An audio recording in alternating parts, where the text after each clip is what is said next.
ఏముంది, ఏం రాస్తుంది అక్కడ? Why children need nutrients.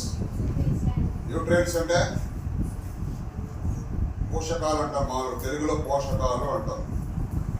ఇవి ఎందుకు ఉపయోగపడతాయంటే ఫస్ట్ పాయింట్ ఏముంది, మజిల్ గ్రోత్, మన యొక్క కండలు పెరిగేదాన్ని.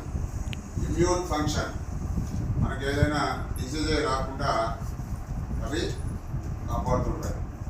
బ్రెయిన్ డెవలప్మెంట్, మనకు బాగా మెదడు పరిపక్వం చెందాలి. ఓవరాల్ గ్రోత్, మనం బాగా పెరిగేదాన్ని. కొందరు బాగా పెరిగారంటే ఏం చెప్తారు, బాగా తింటున్నారు అని చెప్తారు. తర్వాత ఎనర్జీ ప్రొడక్షన్, శక్తి. మీకు స్కూల్లో మీకు why egg is giving, why ragi java is giving, why chikki is giving, what's the purpose? What's the purpose? ఎందుకు ఇస్తున్నారు మీరు? మీ స్కూల్లో రాగి జావా ఇస్తున్నారు. బలం అంటే ఆ బలాన్ని ఇక్కడ ఏమంటాము, న్యూట్రిషన్ అంటాం. దాంట్లో న్యూట్రియంట్స్. ఈ న్యూట్రియంట్స్ ఏంది? ఈ న్యూట్రియంట్స్ ఏంటంటే ఇక్కడ ఈ న్యూట్రియంట్స్ లో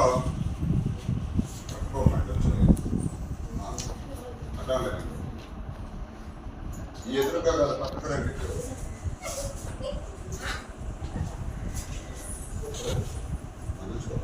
కనపడాలి కదా. సో ఈ న్యూట్రియంట్స్ లో ఏముంది? ఇక్కడ ఫైబర్ ఉంది, ఫ్యాట్స్ ఉంది, ప్రోటీన్ ఉంది, వైటమిన్ ఉంది, మినరల్స్ ఉన్నాయి, కార్బోహైడ్రేట్స్ ఉన్నాయి, వాటర్ ఉంది. సో ఒక్కొక్క దాని గురించి రాసాం. ఫైబర్ వచ్చి మిల్లెట్స్ లో, ఆరెంజెస్, బీన్స్, యాపిల్స్ లో ఎక్కువ. ఫైబర్ ఎందుకు ఉపయోగపడుతుంది? What's the use of fibre? Fibre ఎందుకు ఉపయోగపడుతుంది? పీచు అంటాం దాన్ని. ఎందుకు? డైజెషన్ బాగా అవుతుంది. మనము గ్రామాల్లో కూడా ఏం చేస్తాము, ఈ పీచు పదార్థాలు ఎక్కువగా తింటాం. పీచు పదార్థాలు కాయకూరలు అంటే చిక్కుడుకాయలు లాంటి వాటిలో, క్యారెలు లాంటి వాటిలో పీచు ఎక్కువ ఉంటుంది.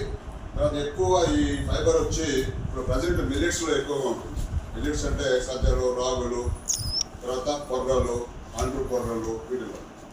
తర్వాత వచ్చి మనకు ఫ్యాట్ వచ్చి కొవ్వులు ఎక్కువ ఉంటాయంటే nuts, oil, dairy products, dairy milk కానీ డైరీ ప్రోడక్ట్స్ అంటే మనకు పాలతో తయారు చేసినటువంటి పదార్థాలు. తర్వాత proteins, meat, chicken, eggs, milk, seafood. మనం ఇక్కడ పాలు ఎక్కువ తీసుకుంటాం, ఫ్రూట్లు ఎక్కువ తీసుకుంటాం, ఎందుకంటే ప్రోటీన్ కావాలనుకుంటుంది బాడీకి.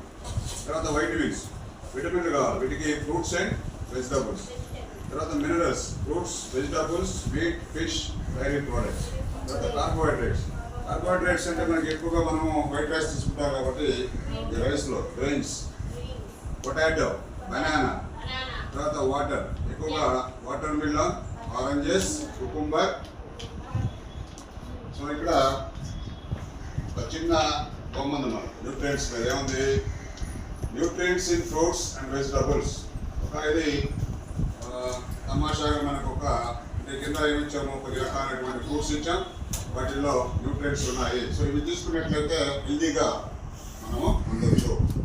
సో ఇక్కడ వాటర్ మెలన్ ఉంది, బనానాస్ ఉన్నాయి, క్యారెట్ ఉంది, ఆపిల్ ఉంది, మిల్క్ ఉంది, బ్రింజాల్. ఓకేనా?